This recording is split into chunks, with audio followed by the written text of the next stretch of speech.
Behavioral conceptualizations are fascinating for me for a few reasons. First of all, I think there's quite a lack of conceptualization that goes on publicly on the internet. This is something that I have a goal for in 2021, is to create more of these. This is my first baby step towards that. I will start creating more comprehensive things, but first, behavioral conceptualizations. What are they? I'm going to share real quick just a straight up Wikipedia source of what is a conceptual system. So a conceptual system is a system that is composed of non-physical objects, that is ideas or concepts. In this context, a system is taken to mean an interrelated, internetworking set of objects. And if we were to take this and we were to bring this into behavior analysis, there's a few things. So first of all, if we look at Bear, Wolf, and Risley's 1968, Some Current Dimensions Applied Behavior Analysis, they talked about a conceptual system in this way as a set of ideas or concepts that describe something through an interrelated, internetworking set of objects, right? And they talked about its importance in that behavior analysis isn't a bag of tricks. We are a conceptual system. So what do we mean by that? Here's my interpretation of the various conceptual systems that I have found when we are talking about applied behavior analysis. Whoops. If I were to hop into this view, the most basic one that we talk about is the antecedent behavior consequence model, ABC. We all know about this, right? Or if not, welcome to one of the simple 3-term contingency conceptual systems that we have.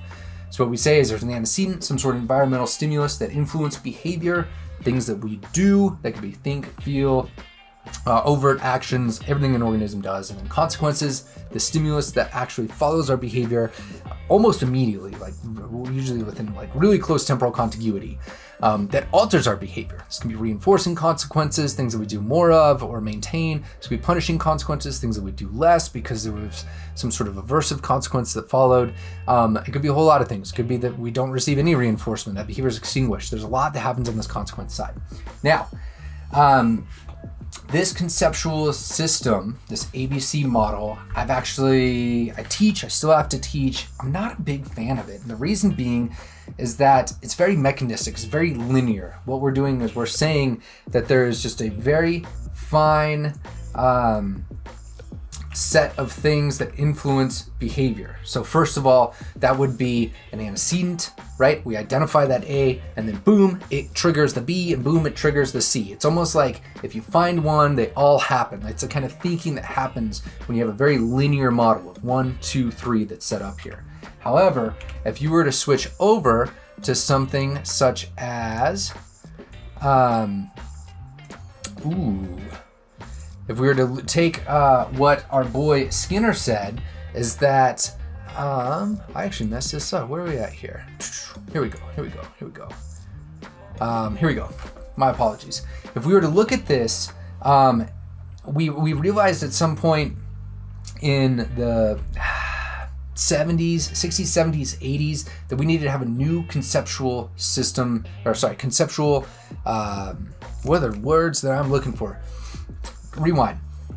In the 80s, we started to formalize the motivation operation. This motivation operation was a conceptual approach to trying to understand motivation through the environment. It was defined clearly, I would say, and clarified by Jack Michael. This motivation operation is some sort of stimulus in the environment that alters both the behavior in the moment and the value of the consequences that we have. And so it is sometimes, again, looked at mechanistic. It's not supposed to be, and we'll bring that back up. But we added this antecedent in front of it, a motivation operation. So it's motivation operations, antecedent behavior consequence. This can be talked about in different ways out there, but it's usually described as the 4-term contingency. Again, it can be very mechanistic. When people are looking at teaching this, they try to teach, you got to find these 4 variables. When you find these 4 variables and you're sure about them, then boom, you figured out behavior. That works all right, but what I think was kind of lost and what Skinner brought to the table is that behavior isn't actually that B part. Behavior is all of it coming together. This is the contextual perspective, and the difference here is that we are saying that the whole is greater than the sum of the parts. So it's not that just the antecedent behavior consequence need to occur. It is that the antecedent behavior consequence, or in our case here, the four-term contingency, all of that together is behavior. And remember when we said conceptual system, it's an interrelated, can't remember the quote, but it's an interrelated set of parts, right? This is what we're talking about here. Motivation, operations, antecedent, response, and postcedent, I've changed these, I'll get into it in a sec, all come together to form behavior. So I've adapted these because in different areas of our research, we talk about things differently. Set of consequence and the negative connotations that it holds. Ernie Vargas and others proposed the postcedent. Might have just been him, might have been colleagues, I can't remember. So the postcedent, something that happens after. So postcedent, antecedent, kind of tighten that up. And then they replace the response in place of behavior, because behavior is all that coming together. The single response, the response in the moment or response in action, is one response of that behavioral class, all right? So this contextual view is a very different perspective from what is typically taught in behavior analysis. When we talk about, even in master's degrees tracks, the antecedent behavior consequence, we're kind of missing this contextual view. This has some implications. The biggest thing for the time that we have today is that it's all of them coming together and interacting is what we would say like influences or causes behavior, or like what is behavior. And it's not them happening in a chain reaction. It's that they happen together and they influence each other. All right. So we have a couple conceptual systems we started to build out here on ways to kind of look at behavior. We had the antecedent behavior consequence, 3-term contingency. We had the 4-term contingency, which was the motivation, operation, antecedent behavior consequence, which could be approached through a mechanistic, like linear, first happens, then framework. And then we had the 4-term contingency, what I'm calling here is like an adapted version, which is getting back at what Skinner talked about, which is this contextual view of how all of these things, antecedent, response, postcedents, motivation, operations, they all come together to form what we call behavior. All right. And then there's a couple others that are really interesting. So one of them is Israel Golddiamond's model. Now what he did is he was like trying to create a way to stop, in my opinion, trying to create a way to stop people from having these conversations about variables that weren't built into the model. And so, for example, when we talk about rule-governed behavior, when we talk about context, these sort of things are variables that behavior analysts will talk about all the time. Oh, it depends on the context of the behavior in which it's happening. Oh, it depends, on whether or not it's rule-governed behavior or if it's contingency-shaped behavior. Golddiamond was brilliant, still is brilliant, and created a way to be able to understand behavior and conceptualize it, right? Put it into a model of variables that are interrelated, that solved for not having to do those sort of things, like using these loose words and pointing to things that weren't actual conceptual variables. So what he designed here is the same. You'll see discriminative stimulus. So you have like almost like your antecedent, response, and consequence. That's the same here. And then what we had is the potentiating variables. He used potentiating variable instead of motivation operation. There's reason in which we can get into at another point, but this is similar to motivation operations. They alter consequences. They can also alter responses, discriminative stimuli, and such too. It's not just that one arrow. This was this first model that I wanted to show. It was kind of adapted over time. Stimulus props are contexts, is the way that I look at it. These stimulus props are things that are in the environment that aren't actively influencing behavior, but they may influence behavior. And so for right now, up until I make these statements, the things that were stimulus props in my environment were like the different drives I have on my desktop, these foam things behind me. They weren't interacting with my behavior in any sort of way until I started interacting with them, and they start to they start to transition from a stimulus prop into something else. But for the sake of prior to that, those were stimulus props. All right. And then the last one is that he talked about and dropped in here, which is really interesting, was SD, which was either abstractional or instructional control. And there is some ways to look at this. The main one being that there are, when we talked about rule-governed behavior versus contingency-shaped, this abstractional control can be things that are controlled through certain features in the environment the way I look at it is things that you may not be able to describe or tact, but shape your behavior. So you're following some sort of rule class that you developed over learning through a lot of different trials, such as multiple exemplar training, such as through discrete trials, etc. And then you have instructional control. And this sort of instructional control is a way to talk about rule-governed behavior and the differences in how it is shaped and maintained were clear doing the empirical research, and as such they developed these two different things, an SDA and an SDI. All right, so now we have another conceptual model. We have the ABC 3-term, we have the 4-term. The 4-term could be interpreted just like the 3-term through either a very linear mechanistic approach or through a very contextual, like whole approach. Golddiamond looked at it again from this contextual worldview. What up, Kai? And he presented this model. Now this was taken and adapted and expanded upon by Joe Lang. So TV Joe Lang expanded this. I've heard he's actually got a book coming out. I have a draft copy that I've checked out. Not finished, but he's got a copy coming out, so you will be able to learn about this more fluently in the future. Now there's a couple others I just want to throw some honorable mentions to. The 5 groups of determining factors is how Xing-Yang Guo approached this. He was what he self-identified as a epigenetic behavioral scientist, epigenetic behaviorist, I believe is what, an epigenetic behaviorist.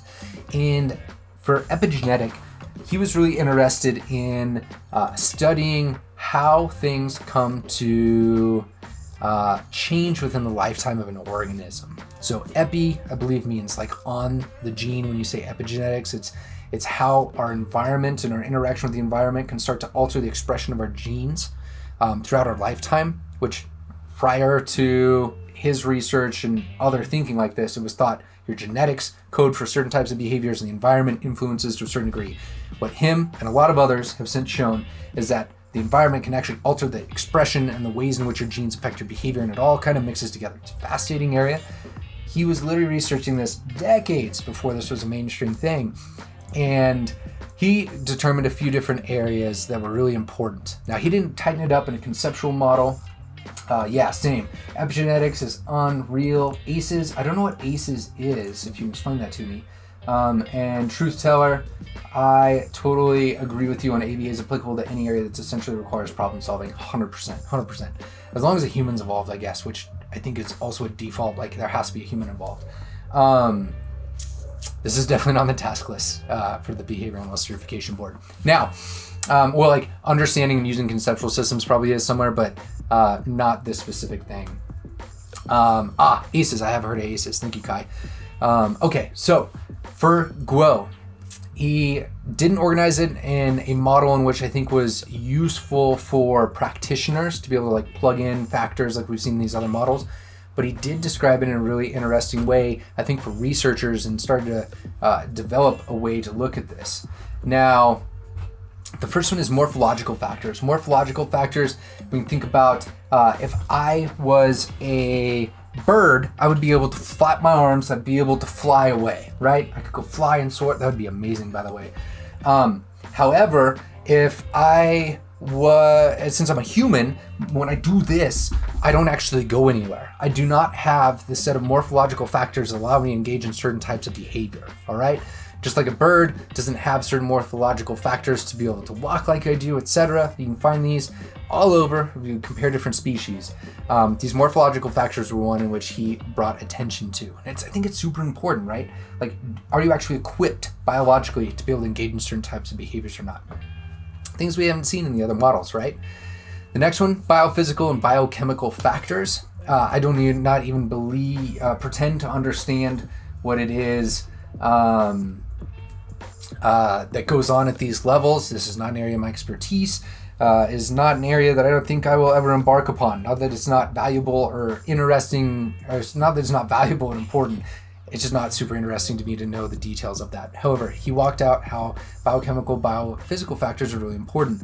An example of that is he learned how to really understand what the components were necessary to be able to see how eggs hatch, like what had to happen in the embryos in the actual egg sacs to be able to understand this. And he designed a way to actually see through replacing, if I remember this right, replacing the eggshells with a membrane that allowed him to study these sort of things.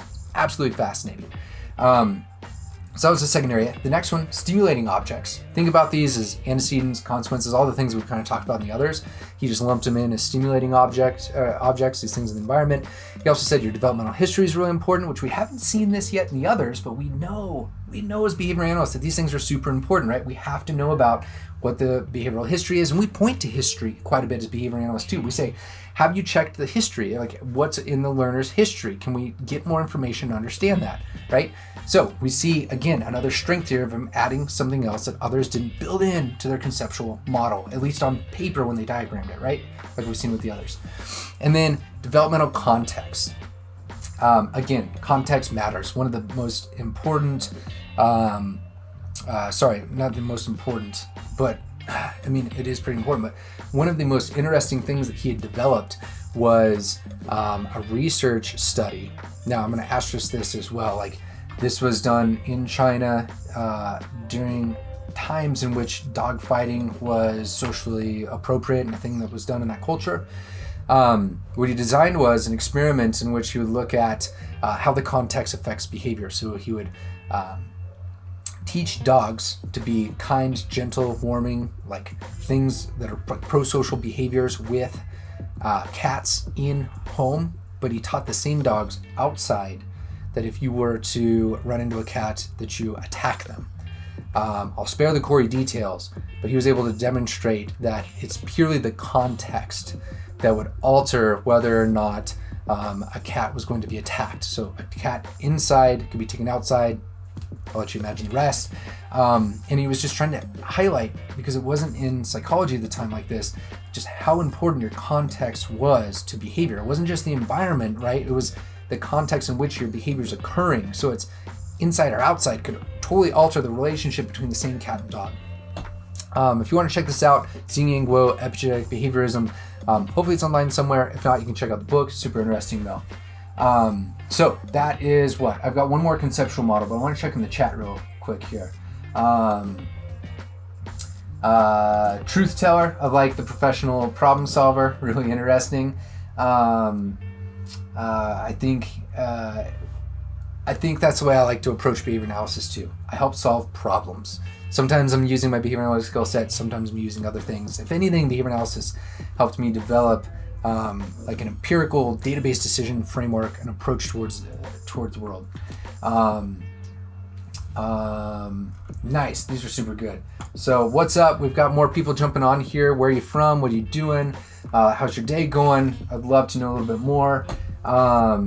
Yo, what is this referencing? I was talking about Xing Guo and some conceptual systems. So I'm going to jump back into that for a second, then we'll end the segment and interact a little bit more. So we have highlighted a few different things. The 3-term contingency, the 4-term contingency, the difference between mechanistic and contextual, slightly kind of touched on those sort of things.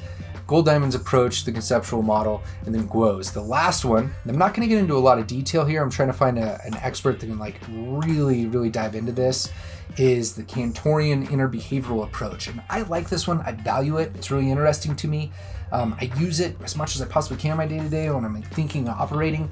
However, I've never used this like in practice. And so I'm working on trying to bring an expert on to talk about those. But in short, Cantor's interbehavioral model, interbehavior because everything's interrelated, he would look at the world a little bit more detailed, let's put it that way.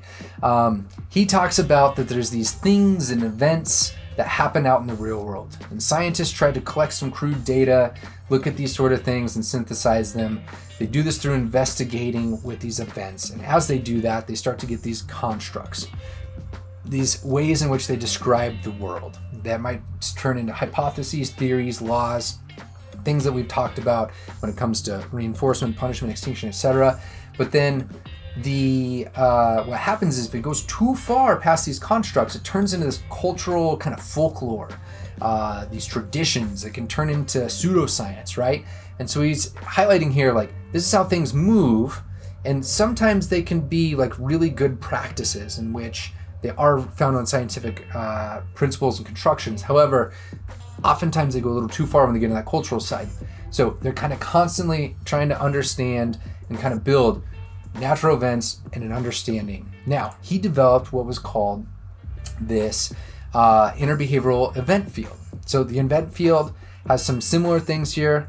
You'll see the event field boundary. We're going to talk about this. Imagine if this was kind of like one segment of behavior. You have your setting, you have your interbehavioral history, that are those dotted lines that are going through here. So you see that they're going through. So history is a part of this model.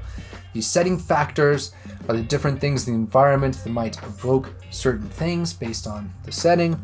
And then you have your organism, the single response, the response function. So response function was built in the consequence in the other models of what we've seen so far.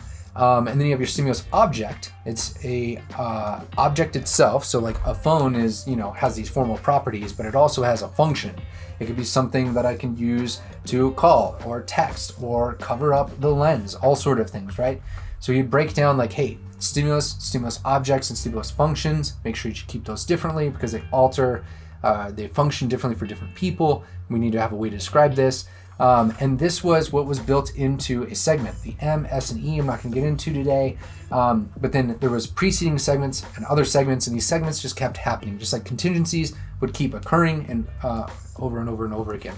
So regardless of what it is that you want to approach the world through, whether it's this antecedent behavior consequence, whether you want to look at it through stimulus response stimulus, the four-term contingency, whether you want to look at it a little bit more contextually versus mechanistically, looking at how I described it here earlier, whether you want to look at gold diamonds, whether you want to look at GWOs.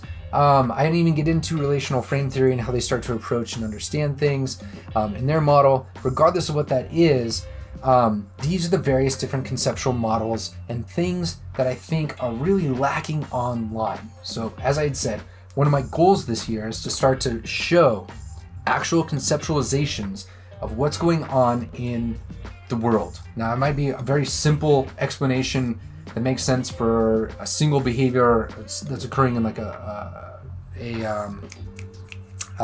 classroom, right, in a typical ABA center, but I want to start to push myself and put more things out there that show the conceptual systems here. The reason that I brought this up today is that I was talking with a patron, a supporter, about why are we not seeing this conceptualizations going on online in discussions. So if anyone here is a part of Facebook groups and behavior analysis, I think it's safe to say that a lot of them have been dumpster fires at various different times. Not all the time, but oftentimes they've been dumpster fires, especially over the last year or so that everyone's been cooped up and online. And this has been an interesting transition. So if I were to rewind when I first got in the field myself, behavior analysis online in these Facebook groups was talked about in conceptual ways. So if someone asked a question of like, hey, I've got this kid, they're engaging in X, Y, and Z, people would usually reply back like, hey, can you break this down into a four-term contingency? Do you know what the MO is, the SD? And they like start to engage in trying to understand the perspective from a conceptual standpoint. But at some point, this has kind of gone away. Like this has been lost. It's not, I guess, appropriate to ask that, or like our culture has shifted to the point that that's just not the thing that's being selected for right now. But this was has been a really big issue, I think, for the field, because we have a lot of discussions going on social media platforms in general, in which people are clearly unequipped with the skills to be able to conceptualize what's going on, and they're having an issue. Yes, they might be looking in the wrong place for the answers. However, they've already asked there. Like that's a separate issue, I think. And we're not really engaging in what I think the first step is. And so conceptual systems, first of all, are something that I think we just need to put more out there. So this is my first step in that. I'm gonna start creating more examples of how to conceptualize behavior on this channel, actually breaking down, and I want to get to the point where I'm live and people are giving me things that I'm trying to break down with them. But then also provide like the steps that I've taken, at least today, on how to conceptualize, how to start, I guess, a process on how I try to understand behavioral issues. And when I say issues, it could be anything in the world in which the goal is not being attained that the person wants to obtain, okay? So the steps that I've kind of been developing on and even trained in supervision and such are as follows. First of all, there's the whole process of like, how do you realize that there's a behavior that even needs to be influenced? This is really interesting if it's your own, it's self-management. Like, how do you even do that? Like, it's hard to even like step and transcend yourself and be able to understand what it is that needs to be altered. But also, there's that whole step of if that you have to go through with a client that may want to change, and them helping them understand what it is that they want to change exactly, or working with stakeholders and such on the consent and the appropriateness of what it is that's actually going to be changed, right? So the first step is always realizing that there is a behavior to change. What is that? Narrowing that down. There's a lot of tools. We're going to get into these more this year. But that's the first one I always do. How do you ensure that you even realize what it is that you need to be working on? Sometimes clients come to you with that. Sometimes you have to help them through that process. Now the next one is conceptualizing why it occurs. So if I wanted to understand, why I'm doing these sort of things when it comes to, say, live streaming, the antecedent could be a whole lot of things. It could be the questions that I get online through email. It could be the environmental stimuli in front of me, the camera, everything like this. It could be valuable and things that I move towards because of history of past reinforcement. The behavior of actually live streaming, hitting go, and those sort of things happens. And then the consequences could be all sorts of things. The chat, the attention, the connection with other people online, remotely, those sort of things, those incentives, our consequences start to shape up these sort of things, right? So I conceptualize what it is. The third step, super important, is using data to inform that conceptualization and verifying it. So if we were to ask why it is that I'm talking about certain things on this live stream, for example, it can totally depend on a whole multitude of factors, and I have to take data and I have to understand that to be sure and validate that conceptualization was great, or accurate. Validate is the word I should be using here. So realizing there's behavior change, conceptualizing why it occurs, using data to inform that conceptualization and verify it. And then the last one, implementing changes in the environment to influence the behavior, and continue with data and reconceptualizing and verifying whenever we have an indication that our previous conceptualization was actually inaccurate. And this one's super important. So there's a continual process, right, of are our conceptualizations still accurate enough to help them achieve their goals, or do we have data that suggests that we may have missed something, misunderstood something? And this is how I look at this. These steps are just things that I've gathered, right? They're not a definite list, but ways in which I've approached trying to figure out how to help a client. Figuring out what the target behavior is with them, or with yourself. Conceptualizing it, using the data to inform that and kind of refine it and verify that your conceptualization is correct. Do you actually know what's going on? So verifying through data that the model that you described that we previously described is actually describing accurately what's going on, and then changing things, taking data and measuring whether or not that actually is, again, still a verified conceptual approach to it, but also a re-updating that conceptualization as you need. Okay, that's what I was trying to say. So these behavioral conceptual systems, we don't see them online for a number of reasons. They're hard, they're a lot of work. Is an area, like in hindsight of 3 years of this channel, that I was like, I need to contribute to providing these, like modeling these. So if you all have examples or things you'd like me to break down, I'm willing to break down things that I have the fluent skills to do.